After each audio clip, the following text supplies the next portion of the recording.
I'm here. Hello everyone, it's me, the passionate piscator, here today fishing at Ashmoor Lakes, my family fishery. And why wouldn't I be? I'm always here.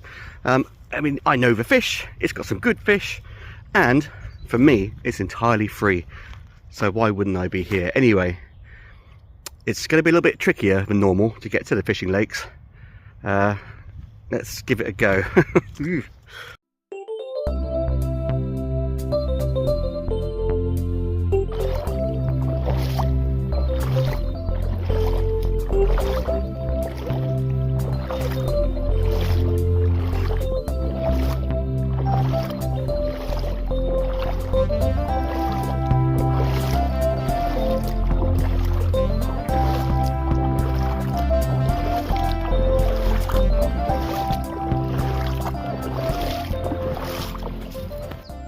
Yes, due to some absolutely torrential rain the past few months, just persistent, continuous rain, the place is flooded, absolutely flooded. I mean, the lakes are all still absolutely fine, water holding in, fish are still holding in, but the surrounding woodland and area is completely waterlogged.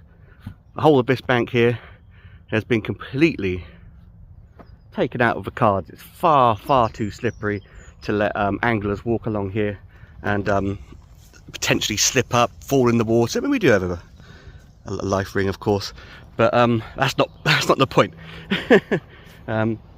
First and foremost, in a fishery, it's the safety of the people fishing here, and for us personally, the safety of the staff as well. My granddad comes down, he's 90 plus, he slips up, he's done for, and that's it.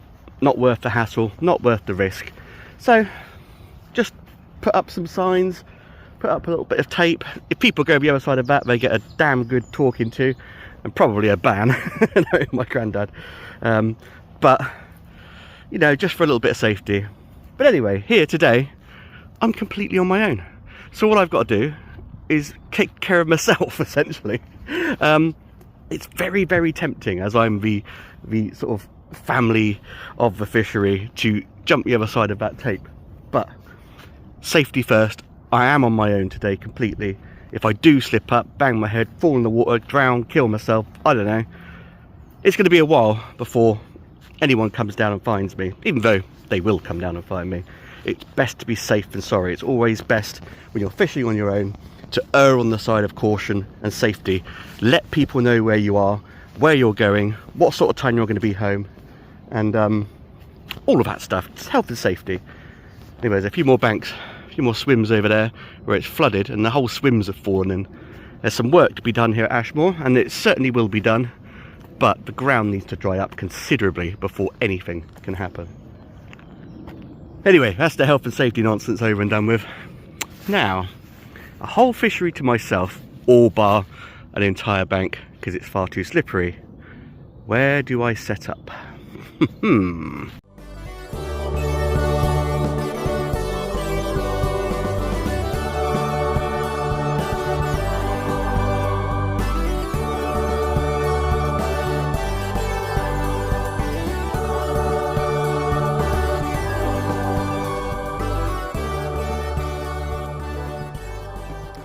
Unfortunately, the swims I really like the look of are those ones where the bank's completely closed.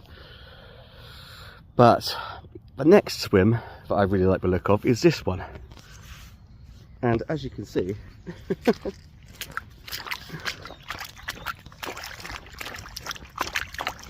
it's a little bit waterlogged. So as I'm here on my own so far, I'm going to just set up a little bit to the left of that swim so I don't have to stand in that water and fish into the margins. I think that's the only way forward. Get into the margins, get the fish that are patrolling around the edges, and hopefully pick up a few, see what we can get. Mixed bag day today, not really hoping for any particular species of fish, just hoping for fish and plenty of them. Although I'd like nothing too big if possible. I know that sounds silly. Why would an angler choose to have nothing too big? Well, really, the style of fishing I'm doing today doesn't want a great big 20-pound carp showing up and tearing me to shreds. But hey, let's get set up, let's grab my stuff. I've left it over here by the water because I've had to cart it across. Let's get set up and get going and see what we can get.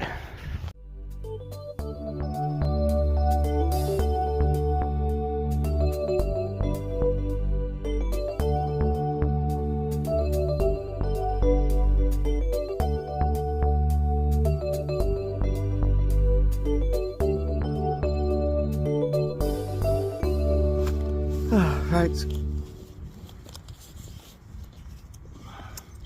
It's already a disaster.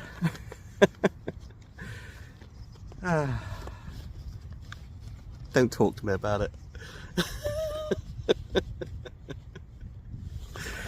Oh dear, let's have a look, see how big of a disaster it is. Come on. Do you know what, Steve? You're such a flipping genius. You know, I always travel really light when I come back to Basingstoke, as I live in Bristol, of course. And I generally just put one of everything in my bag. Right, I've just been trying to find the depth here in the margins, and I put the plummet on perfectly well. Anyway, it went in, a few dabs around trying to find where it was, pulled it back up, plummet's disappeared. Anyway, luckily I've got a spare. Thank Lord for that, because that could have been difficult. Well, I'd have had to have pinched on some swan shots or something and tried to find the depth that way.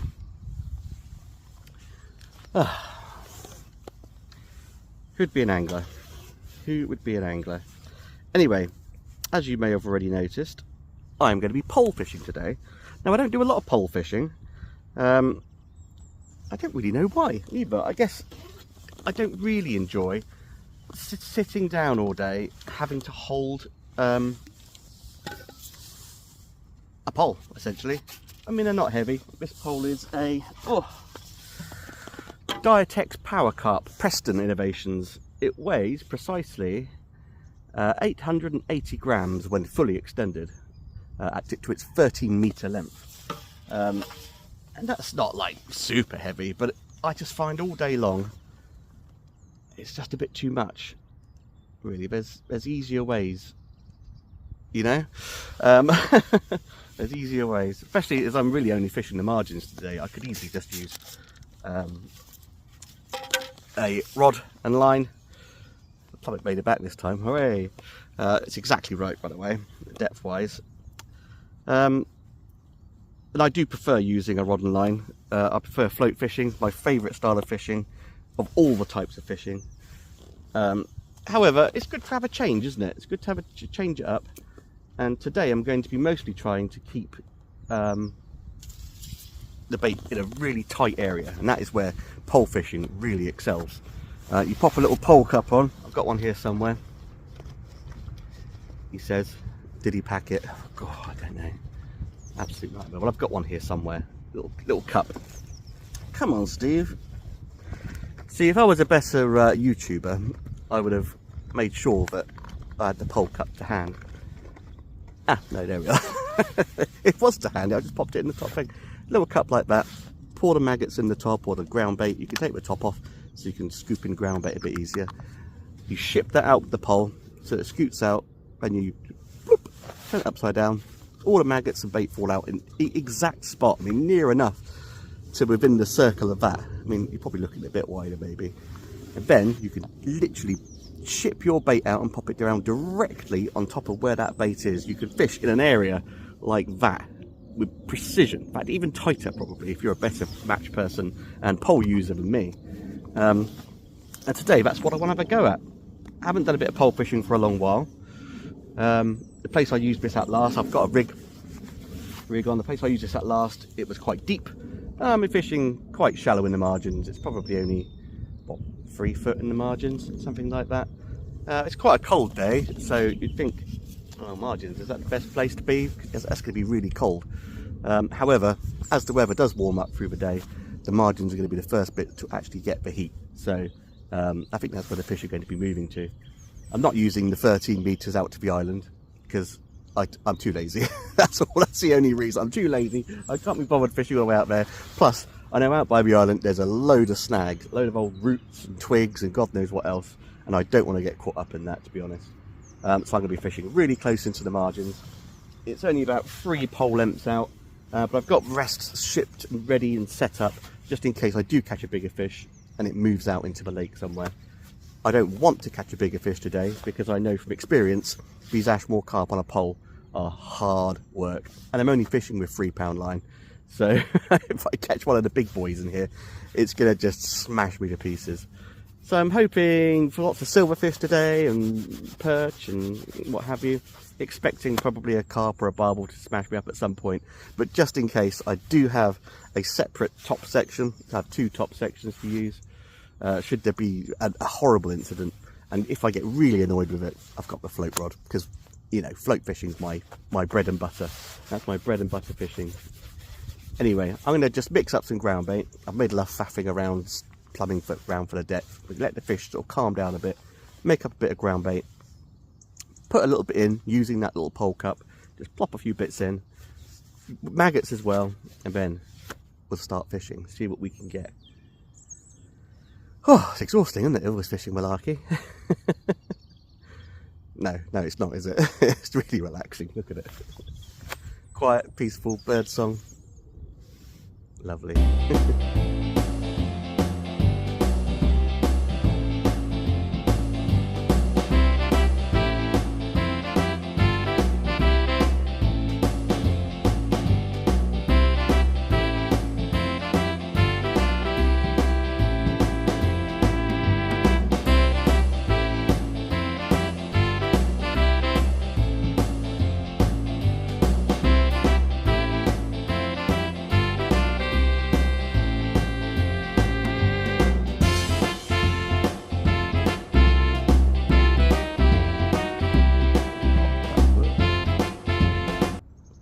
Just there.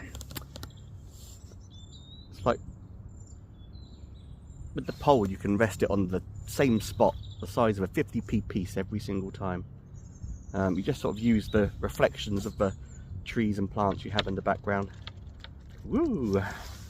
And you know that you can get it in the same spot every time.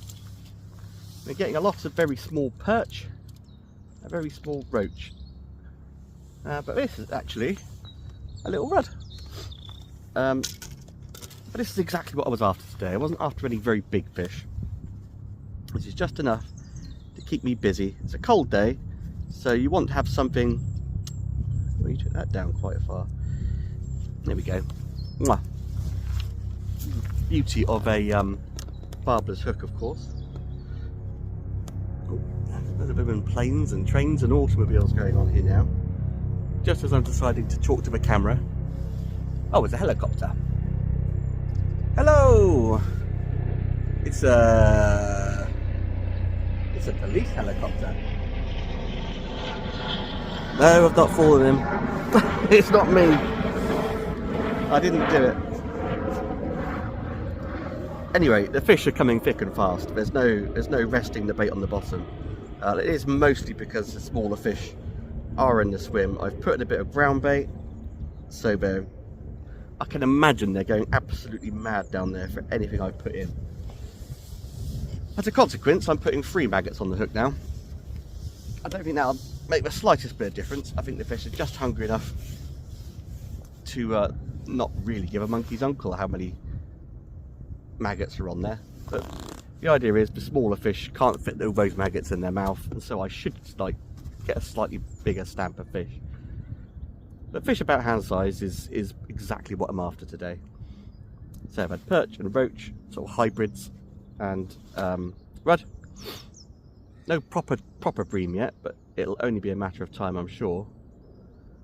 And no tackle smashing carp, which again will only be a matter of time, I'm sure. Although with it being a cold day and a frosty night, which it was. Oh, and have a beautiful rudd. Look at that. Gorgeous. Oh, you hooked yourself perfectly as well. There you go, buddy. 2 maggots. Yeah, fair enough. Why waste maggots? 1 for the fish, 2 for the next one. Oops, got a little bit of detritus on the hook there. Just jingle that about to get it off. Perfect. Again, I don't really know why I'm leaning forward to do that. I don't need to. Just have it with a rod, isn't it? You dabble the rod. I've got an entire length of pole here. If I want to go an extra foot out, I stick an extra bit of pole section on. It's just getting my mind back into pole fishing again. Whoop, there we go. this is what fishing's like at Ashmoor Lakes, to be fair. It's continuous, it's never ending. You'll always catch your boot full of fish here. Oh. Without any trouble at all. A few maggots, a little bit of ground bait. Probably don't even need the ground bait. Mwah. Whee. In you go. It's just continuous, absolutely continuous. It's a perfect place to come to when you've been somewhere and you haven't caught any fish. And you're like, well, am I still doing this right? Am I still a good angler? Well, if you come here, there's no way of knowing if you're a good angler, because the fish are so easy to catch. Anyone could get them. Absolutely anyone. In fact, it's the only true venue I know where if you come down and catch nothing at all day, you need to, when you get home, you put all your fishing stuff on eBay, you sell it all, and you take up golf. Because at least with golf, you've got a chance of hitting the ball. It's impossible. I don't think I've ever had a day down here where I've blanked, ever. No, never. not in all my years. That's why it's perfect for pole fishing. There's always something to keep you busy. Anyway, how long for the next fish do you reckon? Ooh, being a bit slow this time. There's every chance there will be small fish going around, but a big fish is going to turn up, like a big perch. Oh, there we go. This is a bit bigger. Not a lot, but a little bit bigger. Just enough to test the pole out. Oh, it's beautiful. Oh, you forget. I haven't pole fished in ages, but you forget how nice it is to play a fish on the pole. I don't need to net this, but I will. Mostly so I can have a wet net. But it is a slightly better stamp of fish. Only slightly. Oh, come here. Let's unhook you in the net. Let's have a look at you. Right, let's get that little bit of pond chud off of you. There we are. Beautiful, beautiful roach. Look at that. Beautiful fish. Absolutely adore the roach. Very simple fish, but I'm a very simple angler. Aren't we all? Woohoo! Got to be a good juggler too. Look at that, fantastic. Anyway, you're ready to go, aren't you? I'm just gonna give you a kiss. Okay, no kiss for you then. Fine. Smack me in the face with his tail. A big mouthful of roach. Mmm, yum, just what I wanted.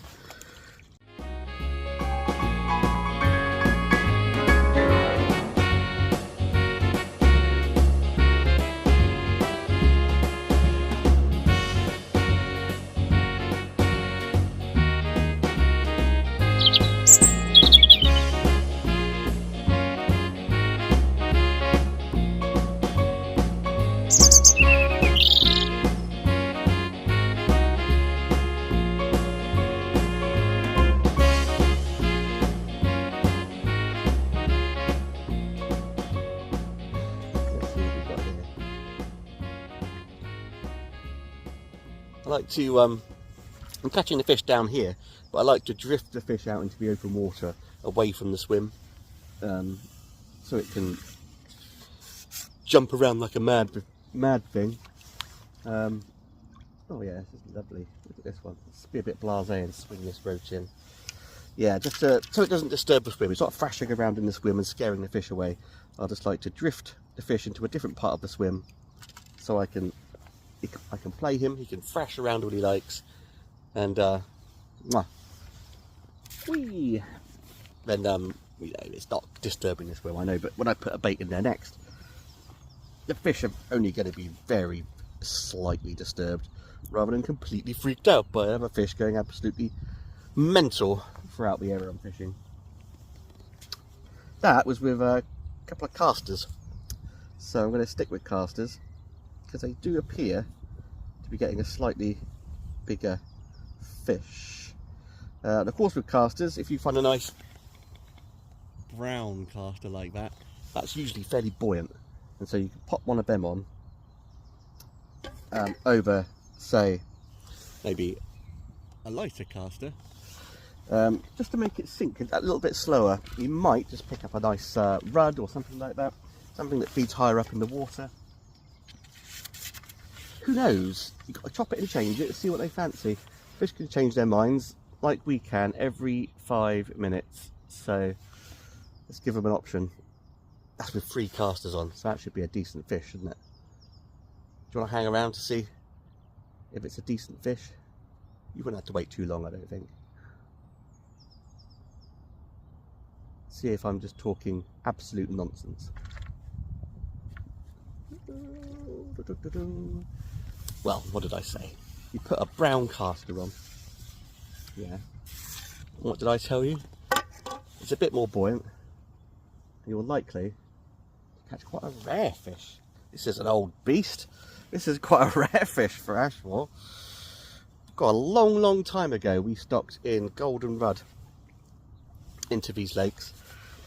And this has got, although all rudd are fairly golden, this has that slight golden sheen, if you can see, of a golden rudd. It's probably, I mean, the golden rudd have mostly disappeared. They've all interbred and gradually they all just turn back to normal rudd, especially if you mix them up.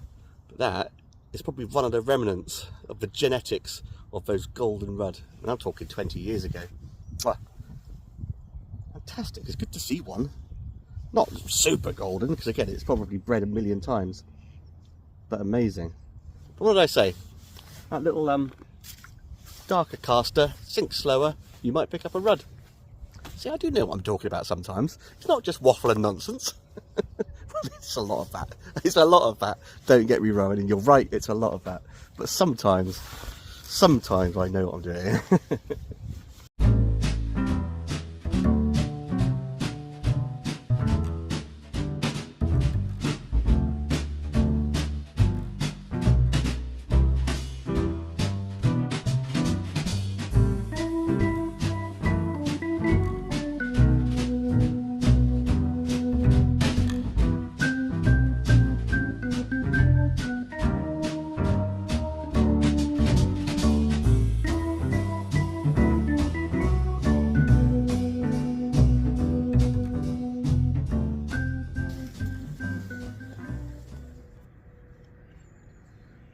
A little taster. I've given up the pot now.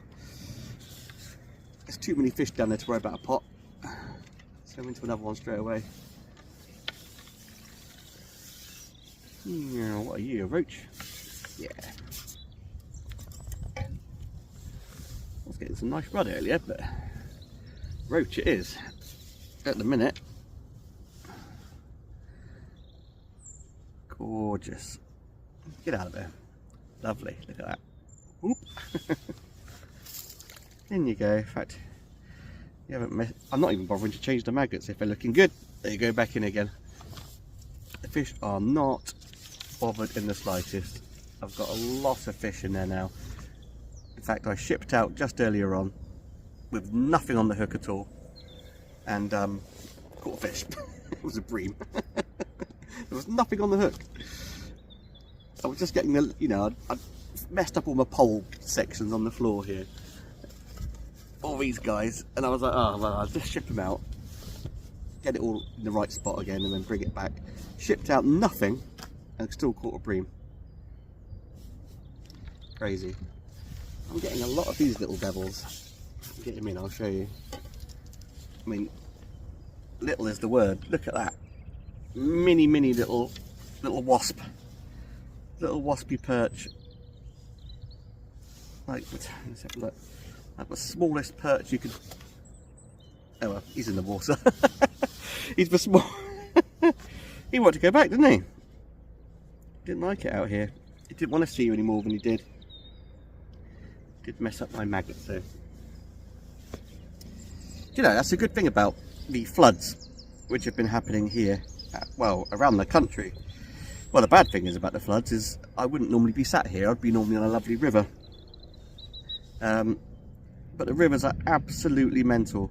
They're a good sort of 4, 5, 6 foot deeper than they should be, and they're powering through like absolute madness. So it's the commercials like here that will save the angler after a fish during times like that.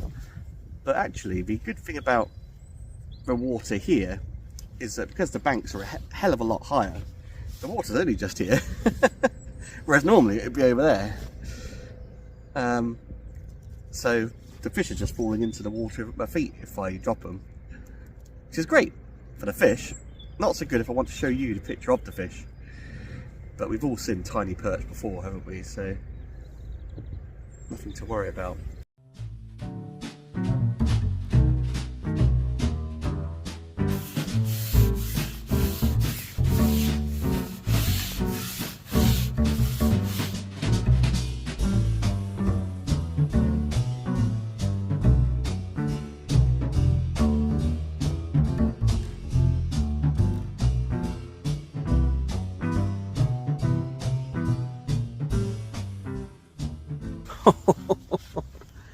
Oh, it was only a matter of time, wasn't it? Luckily, it's not the great big massive carp in here. Oh, there's plenty of them. There's plenty of them, I can tell you. But this, on that pole, felt like it was going to take me in. But he's only a little squiddly diddly one. Well, I say he's alright. He's going to be an amazing fish when he grows up, put it that way. Look at the mirrors on this mirror carp. What an absolutely stunning fish. And he looks equally stunning the other way round. Look at that. That is going to be a fish of the future, that is. When that hits double figures, people are going to know about it. And we're going to see pictures of this guy turning up all over the place. Gorgeous. What a fish. God, that took me for a good old run round. Lovely. Mwah. Let's pop you back in.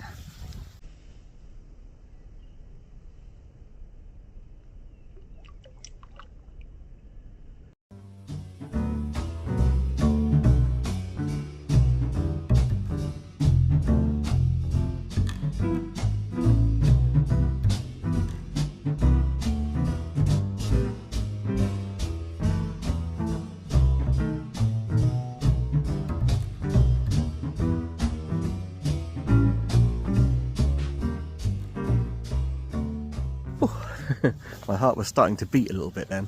I thought I had a blooming great big roach. And indeed, if you look at that tertiary mouth, you would say this fish is probably a roach, wouldn't you? A rudd mouth facing upwards, a bream's mouth scoops downward. When you take a look at the fish as a total, you can see there's more than a stiffer bream about this, with the top fin and the bottom fin looking nothing like a roach. So you got front half a decent roach, back half a little skimmer bream. But hybrids do very well.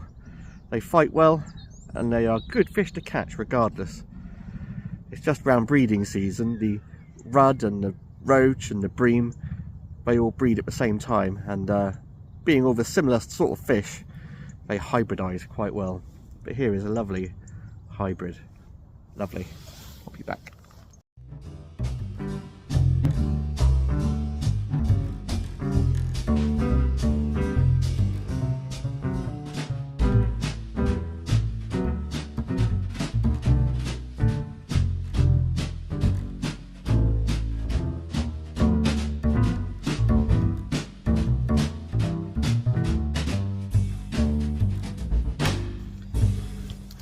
Calm down, calm down. Guess what this is? If I'm telling it to calm down, in the net. Guess what this is? Yes, it's a carp. Another carp. Another little one, thankfully. But a bit of a torpedo shaped one. If I keep you over the net. There we are, look at that. Lovely golden chestnut brown of a quite lean torpedo shaped Ashmoor carp. Lean but full of beans, that's for sure. No match for my pole though. Absolutely delightful fish. Look at it glowing in that, the last few rays of the sunshine of the day. Well, what little sunshine there has been. Beautiful. Mwah. Thank you very much. And this little fella here is the last fish of the day. Let's pop you back Oh. And away.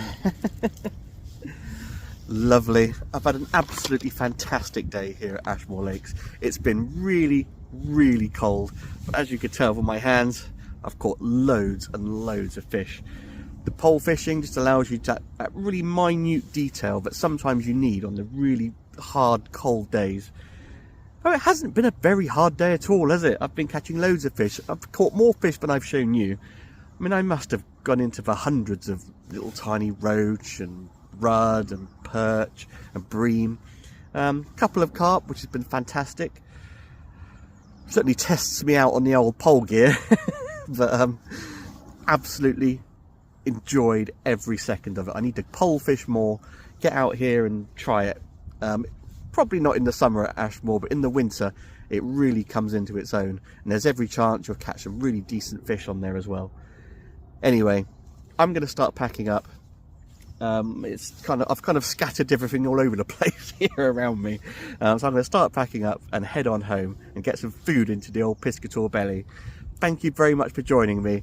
Like this video if you've liked it, subscribe to the Passionate Piscator YouTube channel, and I will see you next time on the bank. Bye.